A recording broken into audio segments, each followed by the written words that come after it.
बिस्मिल्लाहिर्रहमानिर्रहीम। अस्सलाम वालेकुम। आप देख रहे हैं पाकिस्तान न्यूज़। मैं हूँ वसंत अली। नाज़रीन, उम्मीद करता हूँ आप खैरियत से होंगे। ख्वाजा आसिफ ने एक बड़ा इंकशाफ किया है कि हम जिस मुल्क में रह रहे हैं वो किस तरह का मुल्क है। और दूसरा, आरिफ अलवी ने दूसरा ख़त लिखा है और उसके बाद जो जवाब दिया गया इलेक्शन कमीशन में, उसकी तमाम तर तफसीलात हैं वो आपसे शेयर करूँगा। सबसे पहले आपको बताना चाहूँगा कि नाज़रीन, ख्वाजा आसिफ ने एक ऐसी बात कर दी है जो इमरान खान कुछ महीने पहले उसका एक बड़ा इंकशाफ कर चुका था कि ये जो मौजूदा सिस्टम है, ये जो मौजूदा लोग हैं, इनका कोई मुल्क से सरोकार नहीं है। इनका सिर्फ़ एक मकसद है NRO, जो इमरान खान साहब ने उसको नहीं दिया। इमरान खान ने जो जो बात कही है वो सच साबित हुई है। अब लोगों को समझ आनी चाहिए कि इमरान खान जो बात करते हैं उनकी कुछ न कुछ अहमियत होती है। वो उनके बाद उसका सारा जो है रिज़ल्ट नज़र आ जाता है। तो इमरान खान साहब ने कहा था कि जिस तरह ये मुल्क चला रहे हैं, इस मुल्क के तहत ये मुल्क डिफ़ॉल्ट हो रहा है, और लोगों को बताते जा रहे थे कि 60%, 70%, 90% का बस सिर्फ अनाउंसमेंट की देर थी। बट कल मौजूदा जो है वज़ीर दिफ़ा हैं, और उसने एक बड़ा इंकशाफ किया है कि पाकिस्तान हम डिफ़ॉल्ट मुल्क में रहते हैं। नाज़रीन, ये जो बात इमरान खान से पहले कर रहे थे कि इनका सिर्फ एक ही एजेंडा है कि हमें केसेस माफ़ करवाने, मुल्क से कोई सरोकार नहीं।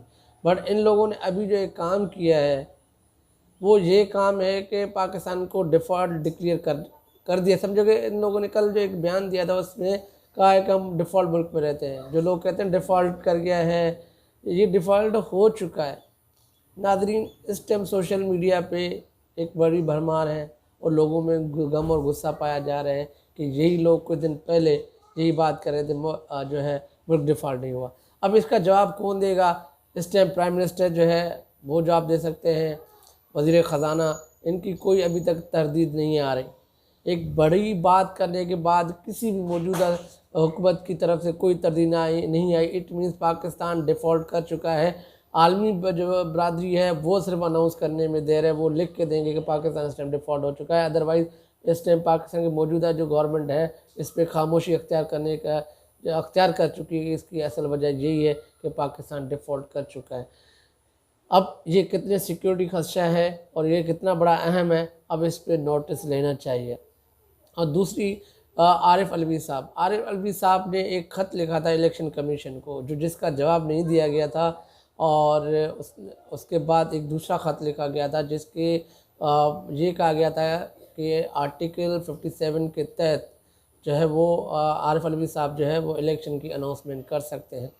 बट हुआ ऐसा है कि उन ख़त के बाद कोई ख़त नहीं जवाब दिया, मगर दूसरा ख़त जब लिखा गया, जब उसको 20 तारीख को मुशावरत करने के लिए बुलाया गया, तो उसने ख़त लिखा है। आज उसने ख़त ये लिखा है कि आइन के मुताबिक इंतखाबात नहीं करवा सकते और ना ही मुशावरत कर सकते हैं। आरिफ अलवी के ख़त का जवाब दिया है। नाज़रीन, ये मैं आपको पढ़ के सुनाता हूँ। जिस तरह के इन लोगों ने एक ख़त लिखा है, उस ख़त में क्या लिखा है वो मैं आपको पढ़ के और सुनाता हूँ कि उन लोगों ने लिखा क्या है। अब उसमें साफ ज़ाहिर हो गया है कि इलेक्शन कमीशन कह रहा है कि आरिफ सदर अलवी को जवाब दिया गया है कि कमीशन अपनी आइनी ज़िम्मेदारी से बखूबी वाकिफ़ है। इलेक्शन कमीशन की सेक्रेटरी की जानिब से लिखे जाने वाले ख़त, उसमें लिखा गया है कि इलेक्शन कमीशन ने सूबाई असम्बली की तहलील होने के बाद दोनों सूबों के गवर्नर से मुशावरत की और रब्ता किया। उनकी जानिब से तारीख नहीं दी गई। सेक्रेटरी इलेक्शन कमीशन ने लिखा है कि कमीशन ने लाहौर हाई कोर्ट के हुक्म के तहत गवर्नर पंजाब से रब्ता किया, जिन्होंने आगाह किया कि वो अदालती फैसले के ख़िलाफ़ अपील देंगे। सेक्रेटरी इलेक्शन कमीशन ने कहा कि कमीशन लाहौर हाई कोर्ट से भी रुजू कर रखा है और आइन और गवर्नर से मुशावरत की इजाज़त नहीं देता। गया है कि आइन के तहत इलेक्शन कमीशन के पास असेंबली तहलील हो जाने की सूरत में इंतखाबाती तारीख का अख्तियार मौजूद नहीं है। अब ये आइन की बात कर रहे हैं कि आइन में ये नहीं है कि इलेक्शन कमीशन जो है वो तारीख दे सकता है।